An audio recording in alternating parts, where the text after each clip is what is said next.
ng kasalan, dito na tayo sa dream house dahil bubuo na tayo ng family. Ala!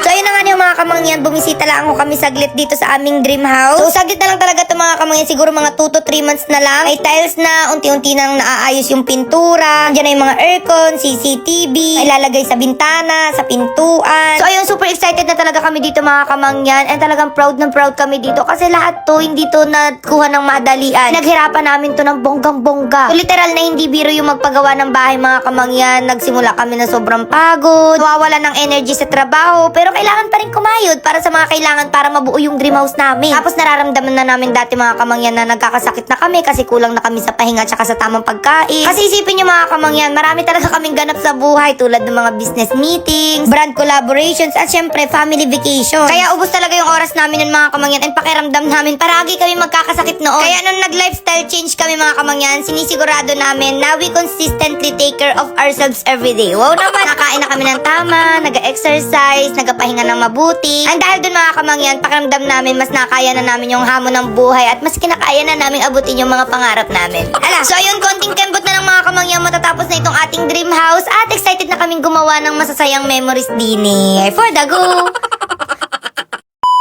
Grabe nga rin pinuntahan namin mga kamangyan dahil napakaraming seafood, ang dami yung pamilian. So pipili ka lang dyan mga kamangyan. Tapos mag-request ka sa kanila kung anong luto yung gusto mo diyan. I think lechon. Ala, lechon. So nilibre lang kami dyan ni Ate Abby mga kamangyan. Grabe, sobrang generous. And ayun mga kamangyan, nung naluto na grabe, sobrang sasarap. Parang hindi mo mapipigilan na kumain na ng kumain ng kumain. Ala, sobrang arte. Dahil nga ni favorite ko yan mga kamangyan, marami talaga kaming nakain. Yan yung inatukoy ko na minsan kapag napaparami yung kain namin, parang hirap na hirap kami na ilabas yun. Hindi ko masusuot yung gusto ko kasi nga yung tiyan ko parang wait lang, sumisilip. Ala, sumisilip. Hanggang ngayon mga kamangyan, ang dami pa rin nagatanong sa inyo kung ano yung sekreto ko, kung ano yung inainom ko. Na-share ko naman na yun sa inyo before mga kamangyan, pero ito, share ko ulit. Ito yung inainom ko, yung fiber coffee ng Glutalipo. Hindi lang yan coffee, marami pa. Merong dark chocolate, meron ng juice nila. So, depende sa inyo kung ano yung gusto ninyo. Hindi lang yan basta-basta mga kamangyan kasi 12 in 1 yan. May glutathione, may collagen, may barley grass, may green tea, at mga kung ano-ano pa. Yung mga yun, makakatulong talaga sa atin mga kamangyan. After ko talaga uminom yan mga kamangyan, feeling ko nawala na lahat ng kinain ko. Gaan na sa pakiramdam, ganyan. Kaya kapag may mga handaan o nagayaya yung mga kaibigan namin na